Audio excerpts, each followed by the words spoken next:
Welcome to day 88 दोस्तों। और सबसे पहले मैं थोड़ा सा अपडेट देता हूँ, लाइफ अपडेट दे देता हूँ कि आज मैं टाइम पे उठा, बहुत दिनों बाद टाइम पे उठा, अच्छी डाइट ली, फिर अपने काम पे बैठ गया, जूटोपिया वाली जो वीडियो है वो फिनिश करी, थोड़ा दिमाग लगाया, साउंड डिज़ाइन करा और सोचा कि क्या मैं डाल सकता हूँ। ब्लैक बॉर्डर्स जो है वहाँ पे क्या डाला जा सकता है। बहुत ट्रायल एंड एरर करने के बाद मेरे दिमाग में आया ये ब्लैक बॉर्डर ही हटा देता हूँ, वाइट बॉर्डर डाल देता हूँ ना, बात ही ख़त्म, सीन ही शॉर्ट। तो वो किया, फिर उसके बाद मैंने बर्गर तले। तो मैं बैठूँ किधर, म्योनीस में देखूं तेरी शक्ल, वो वाला गाना सुना एंड उसके बाद here I am doing the video. तो ये था मेरा लाइफ अपडेट, क्विक अपडेट देता हूँ, मैं जल्दी से अपडेट देता हूँ फटाफट तुम्हें। अब बात करते हैं, आज बहुत सारे मुद्दे हैं जिसके ऊपर मुझे बात करनी है। सबसे पहला मुद्दा जिसके बारे में मुझे आज बात करनी है वो है कि मार्केट में लेटेस्ट न्यूज़ निकल के आई है कि पायल गेमिंग की कोई वीडियो लीक हो गई है। भाई अभी तो 4 हफ्ते नहीं हुए, भाई गिन के 4 हफ्ते नहीं हुए वो 19 मिनट वाली वीडियो को गए हुए मार्केट से। 4 हफ्ते नहीं हुए और एक और भाई किसी बंदे ने एआई बना दिया, एआई लीक बना दिया, एआई वीडियो बना दिया और सारी इंटरनेट मतलब उसके पीछे पड़ गई है कि भाई ये क्या है, ये क्या लीक हो गया वगैरह वगैरह करके। भाई मत करो भाई ऐसा, मत करो ऐसा, मैं बता रहा हूं तुम्हें, मत करो ऐसा। क्यों ये भाई, तुम्हें समझ, रुक जाओ मैं तुम्हें समझाता हूँ भाई इससे हो क्या रहा है। इससे हो ये रहा है कि बंदे डिस्ट्रैक्ट हो रहे हैं भाई, बंदे फिजूल की चीजों में डिस्ट्रैक्ट हो रहे हैं। मेरा भाई कृष्णा, भाई अच्छी खासी उसकी लाइफ चल रही है, अच्छी खासी उसकी 9 to 5 एक्स हैमस्टर की तीसरी साइड पे काम चल रहा है, लेकिन नहीं, तुम चैन से किसी को बैठने थोड़ी दोगे। भाई अब बंदा पूरे दिन बस link link link link link link link ही ढूंढ रहा है। इसकी लिंक दे दो भाई, पायल गेमिंग की जो लीक हुई है ना उसकी लिंक भेज दो। भाई ये हो गया उसका दिमाग, तुम समझ नहीं रहे भाई, बंदे कैसे डिस्ट्रैक्ट हो जाते हैं ना एक सेकंड में फेक न्यूज सुन के, एआई मेड क्लिप सुन के। इम्पैक्ट बहुत बड़ा है इसका, तुम समझ नहीं रहे। अच्छा वाला उसका काम चल रहा था एक सेमेस्टर की तीसरी साइड से, कर दिया तुमने डिस्ट्रैक्ट, आ गया तुम्हें मजा। इसीलिए बोल रहा हूं भाई मत करो ऐसा, मत करो भाई। लोग फोकस्ड होते हैं अपने काम को लेके, तुम हर दिन, हर चौथे हफ्ते, हर तीसरे हफ्ते ये करते हो ना, नई लीक निकल के आ जाती है, पता नहीं उसका लीक हो गया, इसका लीक हो गया, इसका भी आ गया, उसका भी आ गया, टेलीग्राम पे लिंक है, मेरे बायो में लिंक, ये मत करो भाई। इससे बहुत लोगों का नुकसान हो रहा है, मानो मेरी बात। तो ये तो चलो मैंने मजाक की बात कर दी, लेकिन प्लीज़ भाई ऐसा मत करो प्लीज़। ये फालतू इन्फॉर्मेशन, ये फालतू चीज़ें, फालतू लिंक, ये सब ढूंढना बंद करो भाई, अपने काम से काम रखो। तुम्हें पता है भाई ये एआई मेड होती है वीडियो, फेक वीडियोस होती है, क्यों इसके इतने मतलब हाइप बनाते हो तुम। असली न्यूज़ जो होती है जैसे पोल्यूशन हो गया, लोग मर रहे हैं भाई, 700 AQI, इन सब के पीछे क्यों नहीं पड़ते हो तुम। सिर्फ यही, किसी का वो लीक हो गया, इसका ये लीक हो गया है, उसका चेहरा दिख गया मुझे, यही करते रहते हो भाई 24 घंटे। भाई असली मुद्दों से भटक जाते हो तुम, पता नहीं क्या सीन है तुम्हारा। तुम्हारा शरीर भाई खत्म हो जा रहा है, तुम्हारे इस जानलेवा हवा में सांस ले लेके, उसके लिए किसी को प्रॉब्लम प्रॉब्लम नहीं हो रही। प्रॉब्लम बस ये हो रही है कि भाई पायल गेमिंग की वीडियो लीक हो। अरे भाई पहली बात तुम्हें समझना चाहिए कि भाई इंपॉर्टेंट क्या है तुम्हारी लाइफ के लिए, उस पर काम करो, फालतू चीजों में मत पड़ो, फालतू बकवास है ये सब। ठीक है, मैं ये श्वेता महेश्वरी पता नहीं क्यों बन गया हूँ। मैं तो एक जोक मारने की कोशिश कर रहा था फटाफट। दूसरी सबसे बड़ी न्यूज़ जो निकल के आ रही है मार्केट से वो ये है आईपीएल ऑक्शन। आईपीएल ऑक्शन दोस्तों, आईपीएल का मिनी ऑक्शन हो चुका है और बहुत सारे प्लेयर खरीदे गए हैं, बेचे गए हैं, रिटेन हो गए हैं, कुछ लोगों को फाड़ के फेंक दिया गया है उनकी लिस्ट से, और बहुत चीज़ें हुई है। मैं सबके बारे में बात करना चाहता हूँ, बहुत ही डिटेल में नहीं जाऊंगा, बस ऊपर ऊपर से करेंगे हम, ऊपर ऊपर से, ठीक है, ज़्यादा डीप नहीं जाएंगे। तो सबसे पहले तो मैं 1 सेकंड का मौन व्रत रखना चाहता हूँ मोहित चिक्कारा भाई के लिए, क्योंकि वो आरसीबी में अब नहीं रहे। ओम शांति। मतलब मैं बस ये कहना चाहता हूँ दोस्तों कि भाई तुम्हें किसी की खुशी खलती नहीं है क्या, क्या सीन है। एक बंदा भाई जिसको तुमने पूरे सीजन ना बैटिंग करवाई, ना बॉलिंग करवाई, ना कुछ करवाया, वो बंदा बेंच वार्म कर रहा था, बस उसकी खुशी क्या थी कि वो विराट के साथ घूमता था। विराट पगलू था वो हमारी तरह, है ना, विराट भाई के साथ उसको घूमना, उठना, बैठना, खाना पीना, ये सब, फोटो खिंचवाना, ये सब नसीब हो रहा था। खुश था ना वो बंदा। उसमें कभी कंप्लेंट करी उसने आके इंटरनेट पे कि भाई मेरे को खिला नहीं रहे हैं, या फिर कोई ऐसे मैसेज डाल रहा हो कि भाई ये पिच तो मैं फेमिलियर हूँ, इस पे मैं पता नहीं 300 मारता था, अब मेरे को तो खिला ही नहीं रहे ये लोग। कभी बोला उसने आके, कभी इंटरनेट पे, ट्विटर पे ट्वीट किया कुछ ऐसा? नहीं ना भाई, खुश था ना विराट के साथ, विराट भाई के साथ खुश था कि नहीं था। तुमने भाई, मैं बता रहा हूँ, इनसे किसी की खुशी झेली ही नहीं जाती किसी। भाई ये जो आरसीबी की मैनेजमेंट है ना, इनको भाई किसी बंदे की खुशी नहीं झेली जा रही, मैं देख रहा हूँ। एक बंदा भाई विराट भाई, ये सपना है सबका, मैं बता रहा हूँ तुम्हें, 140 करोड़ लोग ना, सपना है कि विराट के साथ वो उठे बैठे एक टीम के साथ घूमे, पानी पिलाए, उनके साथ कंधे से कंधा मिला के चल भाई, सपना है, वो बंदा जी रहा था ये, तुम किसी को खुश मत रहने देना। बता, बहुत गलत हुआ ये मोहित चिक्कारा भाई। भाई मैं आपके साथ हूँ, मैं आपके साथ हूँ भाई, कोई हो ना हो इस दुनिया में आपके साथ हूँ। But on the other side अगर मैं ये सोचूं कि भाई मोहित चिक्कारा भाई को ये भी तो हो सकता है कि कोहली भाई ने ही बोला हो कि भाई इसको मत रखना, ये पूरे दिन मेरे साथ चिपका रहता है, फाइनल वाले दिन में मेरा पीछा नहीं छोड़ रहा था, वो तो मेरे को बस ऐसे जाके मैंने यू टर्न मार लिया, तब तब जाके इसने मेरा पीछा छोड़ा, वरना ये तो उस दिन भी नहीं छोड़ता। उस दिन भी मैं अनुष्का के साथ एक फोटो नहीं खिंचवा पाता क्योंकि ये 24 घंटे मेरे पीछे मेरे कंधे पे बैठा रहता है भाई। हो सकता है, मैं एक वो दे रहा हूँ, कहते हैं कॉन्स्पिरेसी थ्योरी बता रहा हूँ मोहित भाई, कि हो सकता है कि विराट भाई ने बोला हो मैनेजमेंट को कि इसको मत लो यार, ये मेरे को तंग करता है बहुत। मैं कह नहीं रहा ऐसा हुआ होगा, मैं बस कॉन्स्पिरेसी थ्योरी बता रहा हूँ, ठीक है। दूसरा प्लेयर जिसके बारे में मुझे बात करनी है वो है भाई लियम लिविंगस्टन, क्योंकि आरसीबी की अभी बात हुई थी तो मैं लियम लिविंगस्टन की भी बात कर लेता हूँ भाई। पिछले मतलब इसी सीजन जो 2025 वाला सीजन गया है, एक मैच नहीं खेला बंदा ढंग से, एक मैच, मतलब फ्लॉप प्लेयर भाई, फ्लॉप प्लेयर था इस आईपीएल का, सबसे घटिया प्लेयर मान के चलो। लियम लिविंगस्टन ने कुछ नहीं उखाड़ा, ना बॉलिंग से कुछ उखाड़ के दिया, ना बैटिंग से कुछ उखाड़ के दिया। लेकिन मैं क्या सुनता हूँ, मिनी ऑक्शन में 14 करोड़ रुपए में भाई एसआरएच ने खरीद लिया लियम लिविंगस्टन को।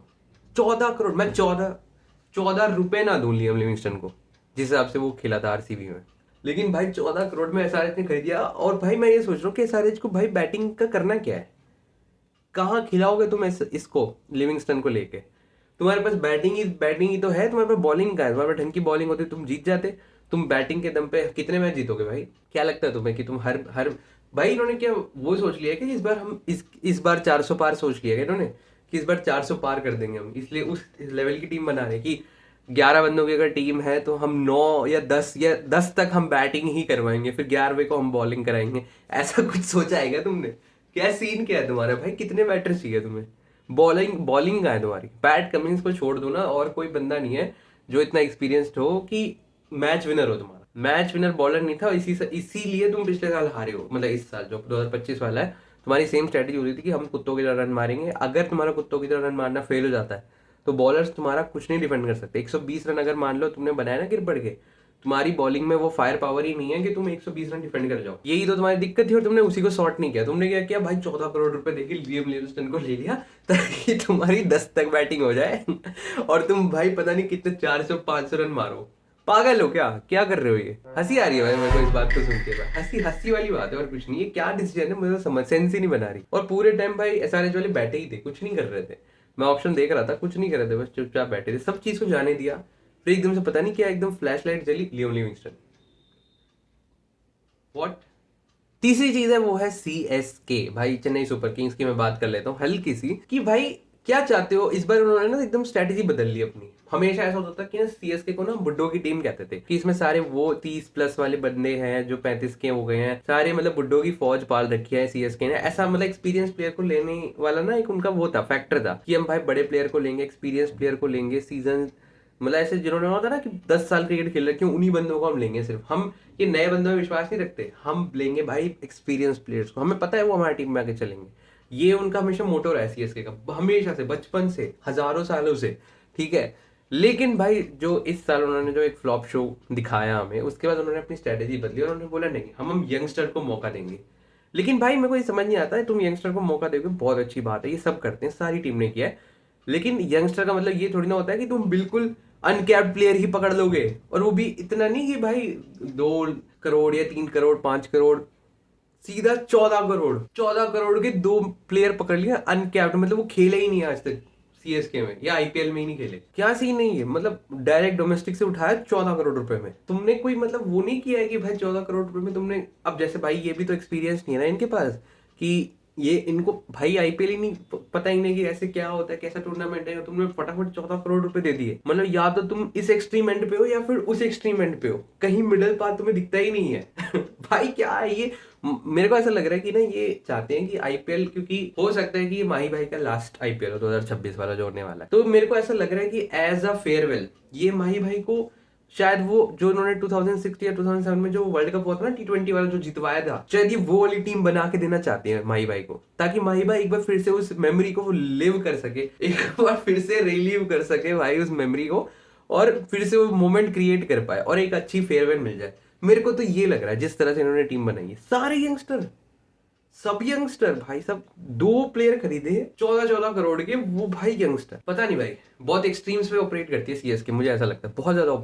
सीएसके बहुत ज्यादा एक्सट्रीम्स पे ऑपरेट करती है। सीएसके से एक और चीज याद आई मुझे कि भाई सीएसके को ना अब मैं जस्टिस लीग बुलाना चाहूंगा क्योंकि जस्टिस, कुछ प्लेयर्स हैं जिनको जस्टिस नहीं मिल रहा था इंडियन टीम की, मतलब सेलेक्टर्स हो गया, कोच हो गया, या किसी की, इन पता नहीं इनकी तरफ से भी जो जस्टिस नहीं मिल रहा था, वो जस्टिस अब सीएसके दिलाने में जुटी हुई है। इसलिए मैं इस साल जस्टिस लीग बुलाऊंगा भाई सीएसके को, क्योंकि जस्टिस, 3 जस्टिस लीग के प्लेयर्स आ गए हैं इसमें। पहला है संजू सैमसन, जो कि मिनी ऑक्शन से पहले ही बहुत बड़ी न्यूज बन चुकी थी कि संजू सैमसन सीएसके में जा रहा है, तो ओपनर हो गया पहला। दूसरा है ऋतुराज गायकवाड़। ऋतुराज गायकवाड़ को भाई कभी मौका नहीं मिला भाई इंडियन टीम में ज्यादा इतना खेलने का, क्योंकि भाई जगह ही नहीं बन रही थी ना ऋतुराज की तो। और तीसरा प्लेयर है तुम्हारा सरफराज खान। सरफराज खान भाई क्या किल कर रहा है अभी सैयद मुश्ताक अली ट्रॉफी में। बंदा भाई 15-15, 20-20 बॉल में 50 मार रहा है, मोर बना रहा है बॉलर्स का, और वो दिखा रहा है कि भाई मैं देखो अब तो वेट भी कम करके आ गया हूँ, अब अगर तुमने नहीं गया ना बेटा,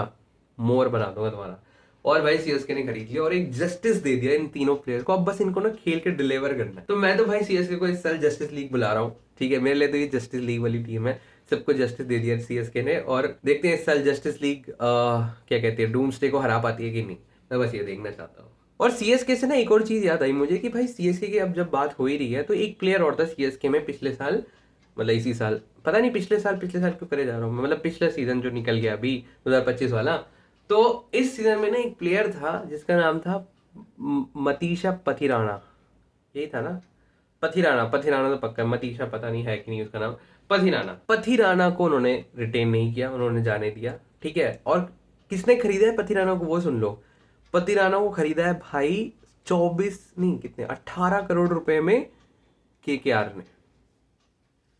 18 करोड़ रुपए, तुम समझ रहे हो 18 करोड़ रुपए कितने ज्यादा रुपए होते हैं पथिराना के लिए। मैं बता रहा हूँ इसमें प्रॉब्लम क्या है। पथिराना अच्छा बॉलर है, ठीक है, मलिंगा की तरह डालता है, मलिंगा का मतलब एक तरह से सक्सेसर ही समझ लो। लेकिन प्रॉब्लम क्या है, क्यों मैं इतना हैरान हो रहा हूँ कि भाई पथिराना 18 करोड़ रुपए में बिका, और ये अच्छी बात क्यों नहीं है, क्यों नहीं है, इसका आंसर मुझे ऐसा लगता है कि सीएसके के पास खुद ही आ गया था जब ये इस सीजन, जब ये बॉलिंग करवा रहे थे पथिराना से, तो लाइन और लेंथ सारी खराब थी भाई पतिराना की। कभी वाइड फेंके जा रहा है, कभी लेग साइड वाइड, कभी ऑफ साइड वाइड, भाई इतनी वाइड है, इतनी वाइड है कि भाई नो बॉल दे दूं मैं उस वाइड की, इतनी वाइड होती थी उसकी वाइड भी। और बॉल कहीं नीचे टप्पा ही नहीं खा रही, या तो पूरी मतलब फुल टॉस जा रही है, या यॉर्कर गिर रही है, कुछ ऐसा सीन हो गया था। और मेरे को लगा था भाई यार ये बॉलर में ना मतलब दम तो है, बट इसको ना, इसके अंदर ना बॉलिंग में लगाम नहीं है, इसकी बॉलिंग में ये बस फेंक देता है कहीं ना कहीं। मलिंगा के अंदर वो तो था ना कि भाई उसको पता है कि यॉर्कर मारनी है तो बिल्कुल जड़ में यॉर्कर मारनी है, वो वाला फैक्टर नहीं है पथिराना में। तो मेरे को लगा सीएसके ने तो सही किया, इसको जाने दिया। लेकिन पता नहीं भाई केकेआर के दिमाग में क्या आया कि इन्होंने 18 करोड़ रुपए में उसको पथिराना को खरीद लिया। जो भी है भाई केकेआर जाने, अब केकेआर की हेडेक है कैसे पथिराना को बिल्ड करते हैं। दूसरी सबसे चीज, बड़ी चीज जो निकल के आ रही है केकेआर से, वो ये है कि उन्होंने Cameron Green, yes you heard it right, Cameron Green from Australia is coming to KKR. और कितने रुपए में आ रहा है, 24 करोड़ रुपए में।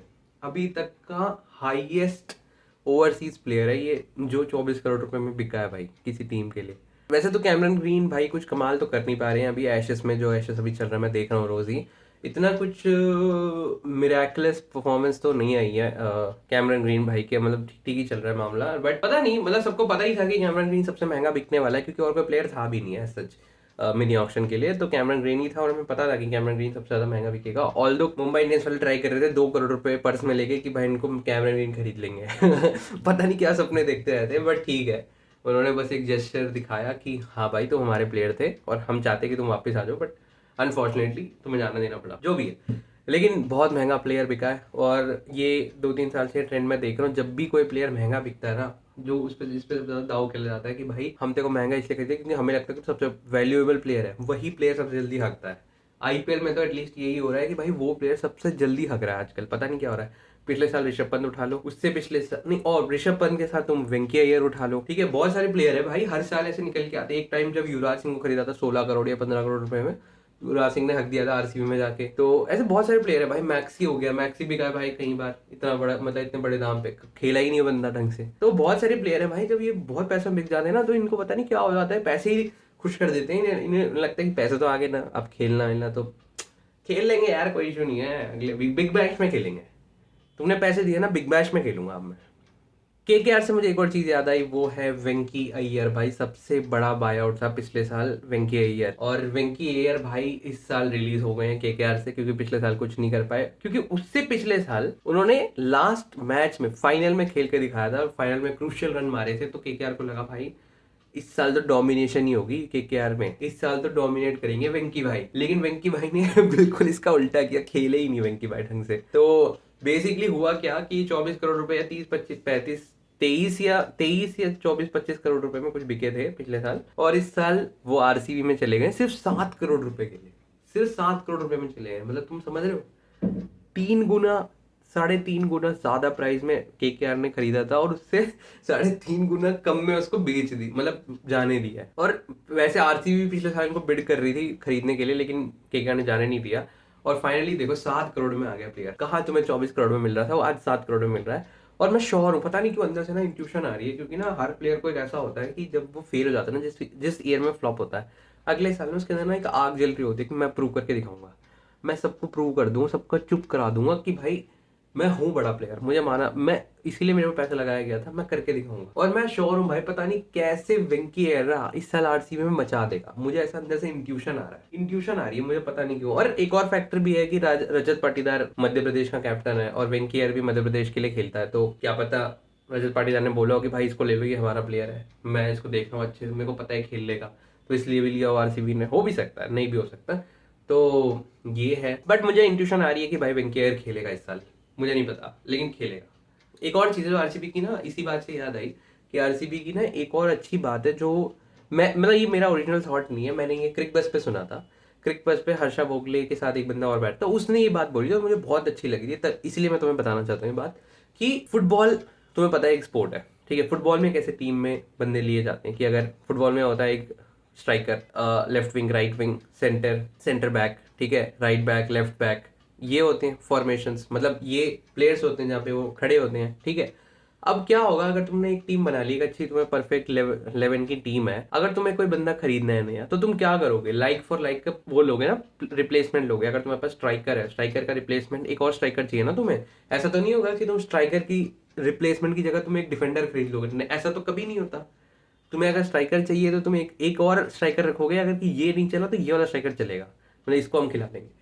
आरसीबी बिल्कुल यही कर रही है भाई, एग्जैक्टली यही कर रही है, हर एक प्लेयर का लाइक फॉर लाइक रिप्लेसमेंट है उनके पास। और मैं सोच रहा था कि भाई ये खरीद क्यों नहीं रहे स्पिनर, इनके पास तो 2 ही स्पिनर है, वो कृणाल पांड्या, वो तो बाउंसर और पेसर सब कुछ कह लो उसे, और एक सुयश शर्मा, और कोई है ही नहीं स्पिन इनके पास, स्पिन अटैक ही नहीं है। लेकिन ठीक है, इन्होंने कुछ ना कुछ तो खरीदा ही है अभी इस साल, बट बेसिकली आरसीबी ये कर रही है पिछले 2 साल से, बहुत स्मार्ट खेल रही है, बिल्कुल फुटबॉल की तरह उन्होंने दिमाग लगाया, फुटबॉल मैचेस की तरह, कि भाई हम लाइक फॉर लाइक रिप्लेसमेंट लाएंगे, अगर ये नहीं है प्लेयर तो हम ये खेलेंगे। तो बेसिकली वेंकी अय्यर को उन्होंने इसलिए खरीदा क्योंकि अगर देवदत्त पाडिक्कल नहीं चले, देवदत्त पाडिक्कल अगर नहीं चला, तो वेंकी अय्यर उसकी जगह खेल लेगा। सिंपल भाई, as simple as that, like for like replacement है इनके पास, लाइक फॉर लाइक। और ये बहुत सही है, समझदार, ऐसा डिफेंडिंग चैंपियन माइंडसेट बहुत स्ट्रांग है ये। मैं चाहता हूँ फिर से आरसीबी जीत जाए, मजा आ जाए, और इसको विराट कोहली रिटायरमेंट ले ले, माही भाई भी रिटायरमेंट ले ले, सब एक ही दिन रिटायरमेंट ले ले, मजा आ जाएगा। Let's go. Last but not least एक और अपडेट निकल के आई है, वो है दिल्ली कैपिटल से। ये लास्ट अपडेट है, ठीक है, इसके बाद कोई अपडेट नहीं है। मिलर को भाई रिलीज करते थे उन्होंने लखनऊ सुपर जायंट ने, और दिल्ली कैपिटल्स ने उसको बेस प्राइस पे खरीद लिया। एंड पृथ्वी शॉ को भी खरीद लिया है, पता नहीं 75 लाख या समथिंग ऐसी कुछ में कुछ खरीदा है। पहले बिक नहीं रहा था, नॉट सोल्ड जा रहा था, लेकिन एकदम से पता नहीं दूसरे या तीसरे चौथे राउंड में वो एकदम से बिक गया भाई पृथ्वी शॉ। और भाई होम कमिंग होगी भाई, लेट्स गो भाई।